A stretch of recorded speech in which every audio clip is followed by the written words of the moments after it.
Hello everyone and welcome back to Greenhouse Rambles, the relaxing little question and answer series where we enjoy the beautiful Plant Tycoon, one of my favorite games of all time, while answering some of the many random questions that you guys have tossed my way in the comments section. And before we begin today, you guys, I need to admit something. I've done a bad thing. I've done a very bad thing, and I left the game kind of playing again, and all of my plants! All of my beautiful plants! I am so sad! They could have been amazing things! Mystic bamboos, rose bamboos, fabled fern leaves. Who knows what I lost? Who even knows what I lost? I'm going to frantically get like this blue star lemon bush, hopefully up to help. Oh my goodness. I'm so glad we have some hardy plants in here. So yes, I have done a very bad thing. I didn't think leaving the game on normal for like an afternoon would affect it that badly, but it did.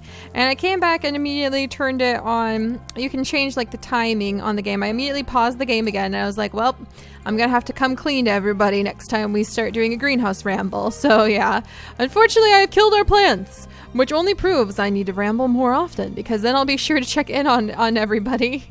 And not let them die. Some horrible, horrible death. Let's get more of the rose lemon bush going. I want the blue star bush going. Maybe another blue star maple purebred. Maybe a jalapia maple purebred. And then I kind of want to crossbreed these two. This blue star guy. And then I kind of want to crossbreed the blue star guy over here too.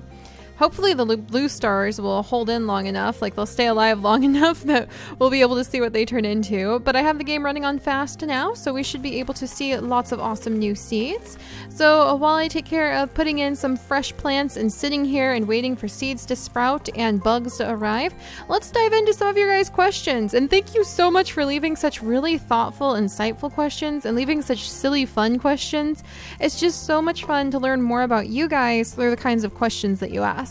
So, first little batch is from Kakeem, AJ3. I probably said your name horribly wrong and you asked this several weeks ago, but I've had it in my little pile of questions for a while. A few questions for me. Do you like pizza? And yes, I do love pizza. And yes, I am vegan, which means I do not eat normal pizza. I don't just stroll into a Pizza Hut anymore and eat pizza, but I love veggie pizza. And it's so yummy. And I am not one of those people who can handle, like pizza, the gluten-free pizza with no cheese. I have to have like cheese on my pizza, and gluten-free pizzas still taste weird to me. I've not really found one that I like, so I definitely just go ahead and get usually from Mellow Mushroom, which is a pizza chain out here in the East. I'm not sure if we'll have a Mellow Mushroom up in North Carolina, but hopefully we'll have something that I can shop at. But yeah, I get vegan pizza. Basically, it's just Daiya cheese. It's fake cheese, made out of like almonds or whatnot, and put on top of the pizza. It tastes really good. I actually like the vegan cheeses more than I like real cheese now, and I used to be like a real cheeseaholic. I love cheese so much, but I'm also lactose intolerant, so cheese doesn't really like me. No, get in my net. I almost caught that guy and I just like chased him away instead. But yes, so I do love pizza. I've never liked meat on my pizza, even before I stopped eating meat. Man, it's kind of surreal to realize I haven't eaten any meat in like 3-something years or longer. Probably about 3-ish years. But yeah, I've never liked meat on my pizza. I am 100% like the person who would order the Pacific veggie from Domino's all the time back when I ate from Domino's. I love vegetables on my pizza. My favorite thing to have is caramelized onions and mushrooms and pineapple and Roma tomatoes and olives.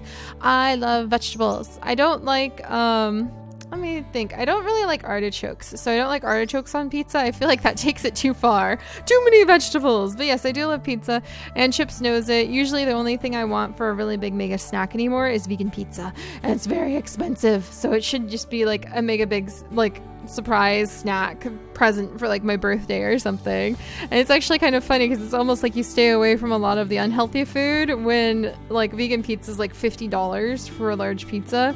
You stay away from it because it's so freaking expensive, so it's probably better for you in the long run. All right, and then Kakeem also asked, what holiday season is your favorite? And that's kind of tricky because I would have to say like Earth Day, but nobody really celebrates Earth Day, so not really Easter. Easter just happens to be around spring, basically the first day of spring. I honestly don't get as excited about like the traditional holidays like 4th of July or Christmas or Thanksgiving as I do about the first day of spring. the first day of spring to me feels like something really big and transformational, and everything else is fun. And I'm really learning, especially building my family with chips as I am, you learn that you have to kind of take control. You have to like grab a holiday by both hands and make new traditions, especially because we're like vegan and we're going to be moving up to Michigan and away from his family. We've lived away from my family more or less the whole time we've been dating. Oh, there's a butterfly. So yeah, like you learn to make your own traditions. Get in the net. I need a better net. Jeez Louise.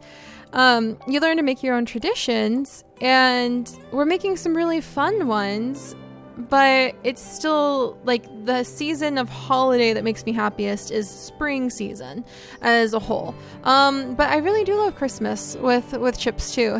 One of his favorite seasons is definitely Christmas. He really loves it. He starts singing Christmas music in September and goes all the way through February. He loves getting a real Christmas tree and decorating it. So I would say Christmas is becoming one of my favorite holidays now because of sharing it with Chips and being able to see his happiness and joy about it. And it didn't used to be that way. Christmas used to be like really sad for my family because we just had zero money growing up, and that shouldn't matter, but it really did matter a lot for my mom that she wasn't able to like get us gifts and things. And so her depression over that, it would kind of like pull everything down. As awful as that sounds, it would kind of like throw everybody off. But now we're finally getting to the point in our family's life where she's still able to be pretty happy every year. And I remember Christmas used to be really stressful because my mom would get so depressed every year and so sad because she couldn't go out and get us all presents. And so my siblings and I would start making things. Like my baby brother, my youngest brother, picked up on how depressed mom would get about it really early in life. So he would go around the house and he would find items in the house and wrap them and give them away at Christmas. Because in some years that would be like all that was under the tree was waiting to see what my baby brother had like gone out and discovered and like wrapped. And of course there were gifts from my aunt too. She's huge on Christmas. She's gigantic on Christmas. She's shopping for Christmas year round because she loves Christmas so much. So yeah, I guess Christmas because of my family and because of Chips, and seeing people kind of like look at something that can make you sad sometimes, like the way my mom gets so depressed, or used to during Christmas. We've been able to do much better now that we're all older and adults and able to like go, okay, what are we gonna get mom for Christmas? But yeah, I'd say Christmas for the sake of my family, but spring, even though it's not officially a holiday, for my sake. All right, and then I'm going to move on. Let's see. Do you like Harry Potter? And yeah, I really did enjoy Harry Potter growing up. I actually ran a little role play form with my sister and my friend at the time. We like made our own Harry Potter universe wizarding school. It's set in America, and it was set in Kansas, and it was kind of, the joke was there's actually an ocean in the middle of Kansas, like a sea in the middle of Kansas, and there's an island on which the castle for the school was built, but everybody says there's nothing in Kansas, and that's just because of the illusion charms to make it look like endless grass fields when it's really like a sea where a population of pretty rare like water dragons lived that were native to America, and it was just really cool. So we really dove into it, and I really enjoyed Harry Potter. I'm not quite as into it anymore because I think my concept of fantasy has kind of gotten a little bit more complex, and I'm not really a realistic fantasy lover. I really like things where if we're going to start diving into fantasy, we go off the rails and into another whole world that has whole new geography, like the Sanderson books I really love, because I want to see different geography. I want to see different biology. I want to see like the plants acting different. I want to see the animals are different. No, why are you unhealthy? Get off my thing, bugs. No, oh no, not you, bugs. I need to buy a thing. All right, insect poison. I'm so sorry, little insects, but you gotta get off my plant. There, take that. This little guy is still trying to grow. We've got to protect him, guys. But yeah, I did enjoy Harry Potter a lot. It's just I really love high fantasy more, but not like Game of Thrones high fantasy where it's very like predictable. I like to see completely different roles for your hierarchies, completely different roles for how a government works, and it's really fun. So I love fantasy books, and I have quite a few on my shelf that I could highly recommend as being really great. But yeah, so I did really love Harry Potter. And then what season do you like? I actually did kind of answer that with what's my favorite holiday season. Spring! Spring is 100% my favorite season because it's the coming back of all the beautiful green things, and I absolutely adore and love them. And then where book am I on? I am almost done. As of this recording, I am still working my way through the very last book, and I've actually put it off. I think I keep putting it off and putting it off because I know that the end is coming with the book and I don't want it to end. So I've been putting it off a lot.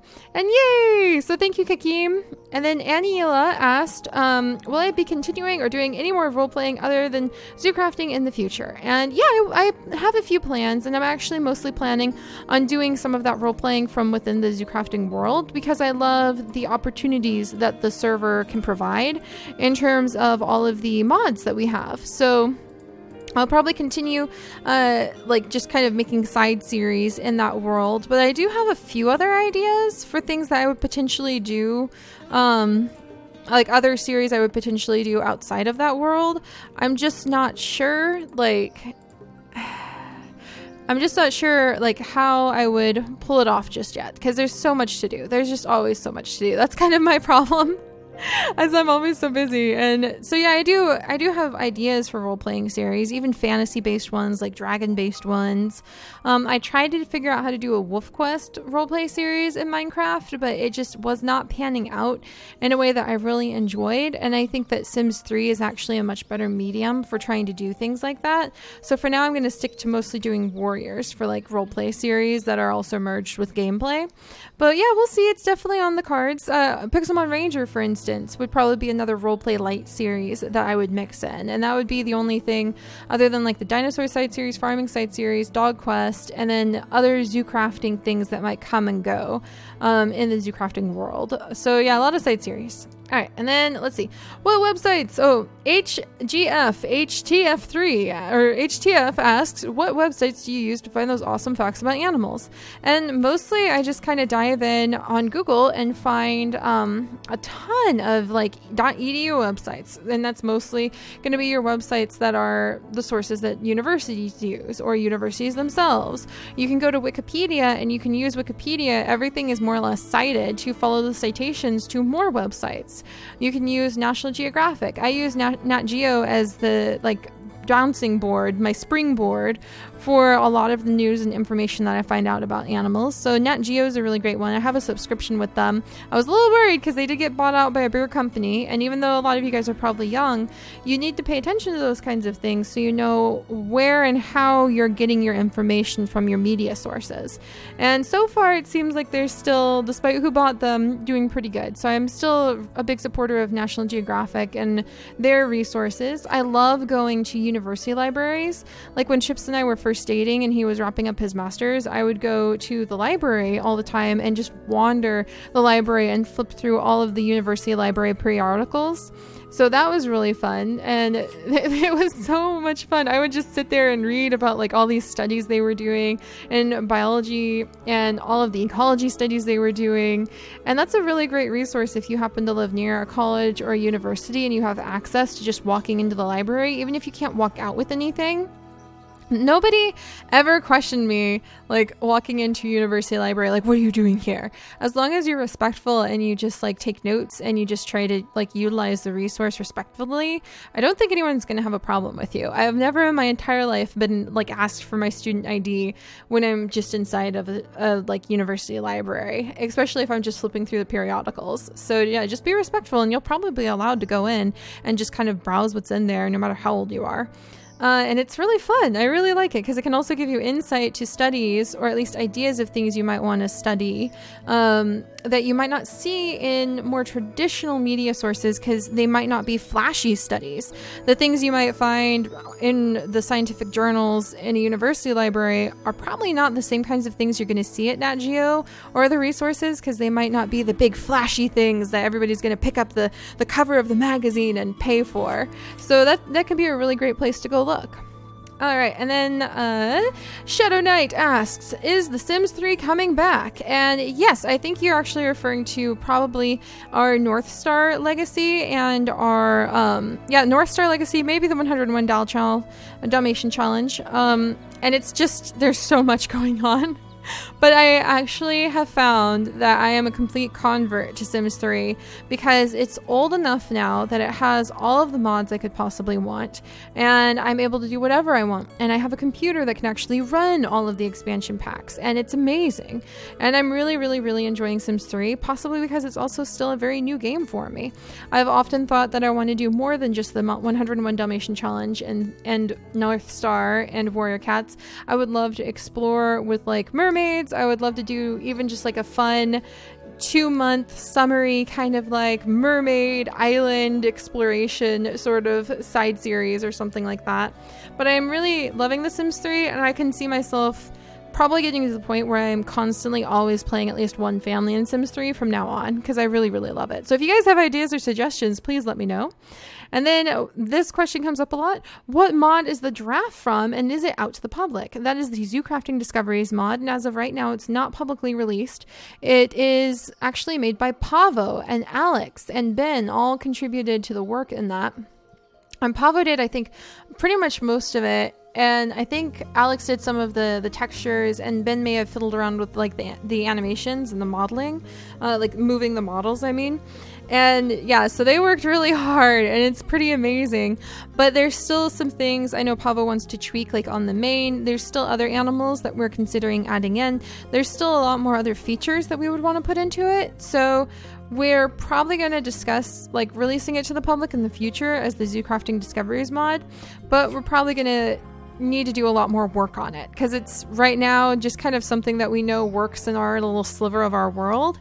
And I don't think the giraffes, for instance, like spawn in the wild, or the geckos or the chinchillas or the hedgehogs. So it's something where we'd have to look more into making it applicable to a wider audience, and also making sure that Pavo's comfortable, because it's kind of like something that I propositioned a long time ago, but it's really like his sweat and blood has gone into it, and I want to make sure that it'd be something he'd be comfortable about doing. But we did start this with the goal. The end goal is to one day be able to release these to the public, so you guys too can have adorable giraffes.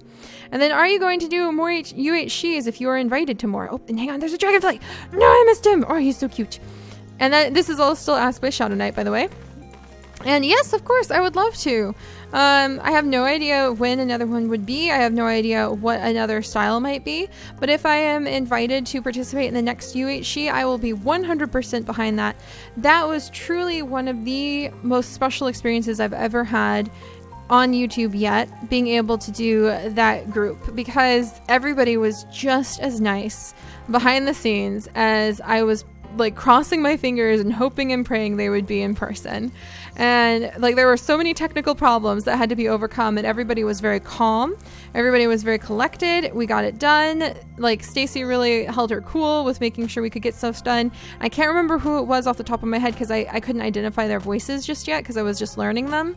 But like there was another girl who was really, really on top of it with being like, okay, let's walk through this and let's see what we can do. All right, I'm going to sell this seed and see what that does. When we were having some technical issues. And in the past, I've worked with people, actually, I guess nobody I've ever actually published a collaboration with, but I've worked with people in the past where they just lose it as soon as the technical issues start in, and they just can't handle it, and everything's doom and gloom. But everybody kept their calm, everybody was cheerful and supportive, everybody was helping the new people who would show up and trying to get ready and having the same issues, and it was amazing. And then everyone was so friendly, and that's something I thought was really fun in the comments from the UHC tournament, where how people were saying because of the mumble mod, it was so cute to hear everybody was like, oh, I'm sorry, I've got to kill you now, I'm so sorry. And I loved that. So yeah, I would 100% be behind another UHC. It was an honor to meet everybody and to work with everyone, and it felt so good, and I was so happy to see that much kindness in one place. It was amazing.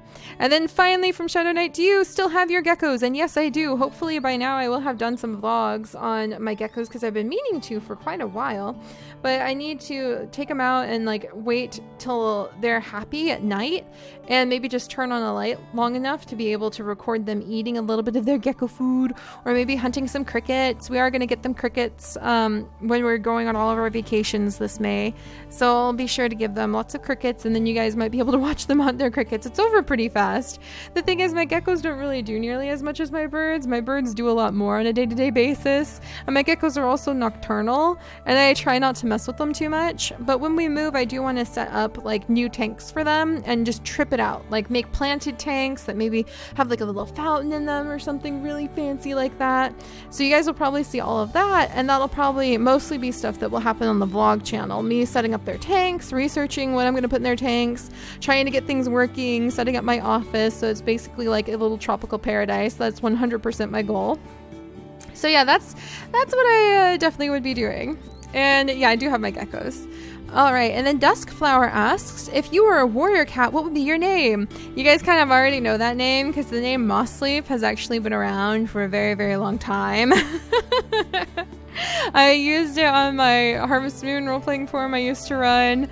I used it all over the place. I've used it for playing on Warrior Cats role-playing forums when I was younger. Mossleaf would probably be my name because I love moss. And then if you were any mythological creature, what would you be? Any mythical creature? I would probably have to say like a forest nymph, most likely, because I really love the forest. I feel most at home and alive when I am off in the forest, and I love it. So that's what I would have to say. That's what I would be. And if Chips was one, I think he would definitely be a dragon. Like he'd be one of those like snoozy, lazy dragons that's just kind of hanging out on the top of a mountain all day, just like a Chinese dragon probably. I think the long, skinny kind, who is kind of a trickster but extremely wise and spends a lot of his time napping and just not worrying about anything. And I think that would be what Chips would be. And then, what is my favorite time of day? And Duskflower says, please say dusk. But I'm sorry, Duskflower, it's the opposite. It's dawn. Dawn is 100% my favorite time of day because I love being awake early in the morning. I love hearing all of the birds chirping. I love hearing just the world come to life. I love going out in the forest right in the early morning, just as the sun is rising. And the colors of the leaves are different in the early morning sun than they are in the evening sun. And I'm just so happy to be outside and wake up with the world and wake up with the forest. And that is especially true for where we live right now in North Carolina, being able to go out on the deck and hear the birds just start waking up and come like to life. It just feels like everything just sort of comes to life. It's like dawn to me feels like the world is blossoming. And that's amazing. And so I love being outside in the early morning. I should probably do more walking vlogs for the vlog channel, being out there in the early morning, because I really, really, really love it. So then Nico, biologist-in-training, says, what was the zoocrafting world called before the zoocrafters came? Make something up. And it was Zoodacia. It was Zoodacia. I don't think the world existed until like I popped into it for the first time and landed in an apple orchard. So I can't think of anything it would have been called pre-zoocrafting other than like Zoodacia. So man, that's kind of ironic. I've been running Zoodacia for so long, and like Zootopia is now a big thing. That's kind of fun. But yeah, Zoodacia is what I've been doing for so long. And that's the only name I can think of for the world. It's kind of, to me, it feels okay to think of that world as having not existed until I popped into it. So that's okay. And then, do you know who Herobrine is? And I've heard of Herobrine. I'm not well versed in the lore, and I'm not that interested in it because I play modded Minecraft. As horrible as that sounds, I play modded Minecraft, and Herobrine is kind of like a vanilla Minecraft thing, and I have a lot worse monsters to tame in my modded Minecraft than I think Herobrine is. So yes, I've heard of him, but it's not like anything I've ever really paid too much attention to, but I'm really glad to know that other people have grabbed the Herobrine legend and run with it and made amazing stories with it, and power to them. I can't wait to do the same for the witches and the werewolves and everything that we have in our world, especially the dragons. I've been mentioning dragons a little bit today. It's because I have dragons on the mind. I may be thinking of doing things with dragons soon. When am I going to make the Slime Rancher mod too, Seri? So many things. And then number 3, have you ever considered purposefully cloning yourself? And no, I haven't, because my genetics are not the nicest, and I would not wish my exact genetic self on anybody. Just because there's a lot of health issues and there's a lot of questions over like my long-term viability because of my genetics. So I wouldn't purposefully clone myself if it was like a whole person, but I wouldn't have any problem with just like cloning an organ here and there if I needed it. Like if it was just like they're doing in labs now, where you can just be like, I need a new heart. And they're just like, okay, they take like some of your cells and then they just like grow you a new heart. That's awesome. I'm 100% behind that. Hello. Yes. Give me a brand new like organ if I desperately need one that's completely perfect for my body. And as flawed as my genetic material may be, it's perfect for me. I think that's awesome. But I also watched a movie called The Island years and years ago when I was a teenager. It freaked me out. But basically they clone people to harvest their organs. It was so awful and it scared me so much. So nothing like that. But if it was just like in a petri dish, then A+ on that. Good job, science. I would do that. But I wouldn't purposely clone myself. What would I clone? A tree? They already clone trees. They already clone cats and dogs and cattle. They already clone horses. They already clone frogs. Huh. I'm gonna have to think about that. What would I clone? If I could completely clone something in somebody, what would it be? I kind of would say Chips, but I don't think Chips would like that. So, what would I clone? Man, that's a good question. I would probably clone like species that needed help, but how are you going to really help an endangered species by cloning them? That's just going to make a duplicate genetic copy, and you really need to have genetic variability to keep a species viable. And suddenly I've run off the rails with this question into the deep end. So thank you, Nico. So that definitely has given me something to think about. That's a really good question. And then Little Cat Girl asks, what is your favorite warrior cat from your Warrior Sims 3 series? And from my series, my favorite cat, I really love Squirrely. She's definitely like a sister to everybody.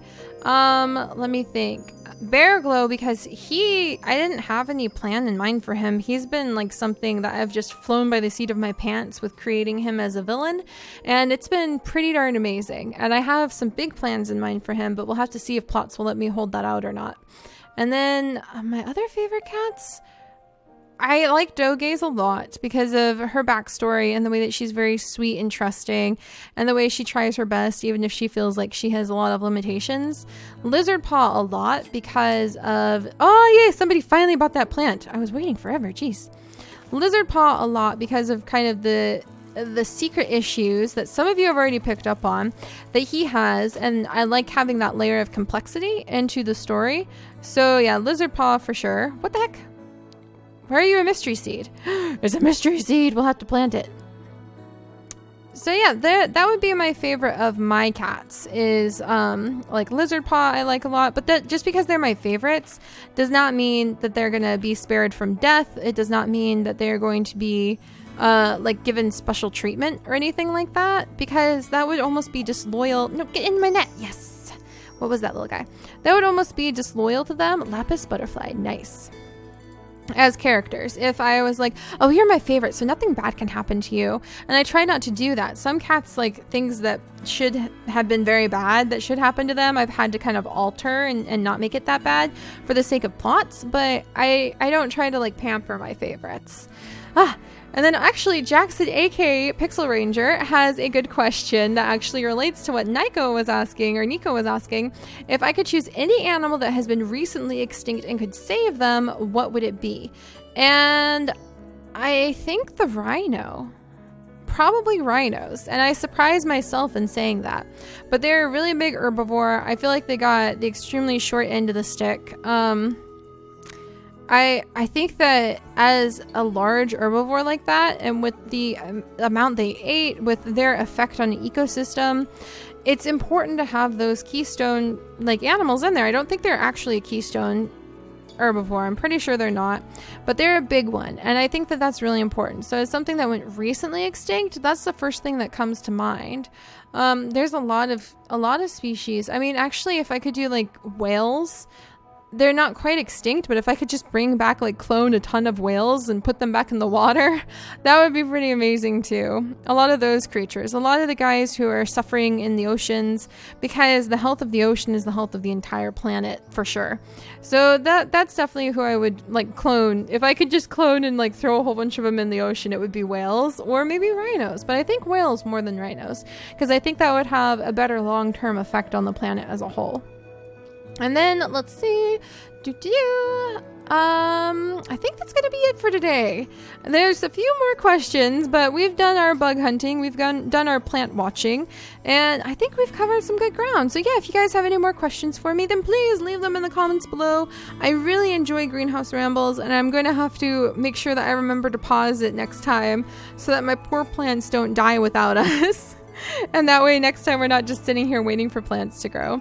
But thank you guys so much. I always love sharing these little bits with you and answering your questions and learning more about you and you guys learning more about me. And I can't wait to see you all next time. So until then, guys, bye-bye.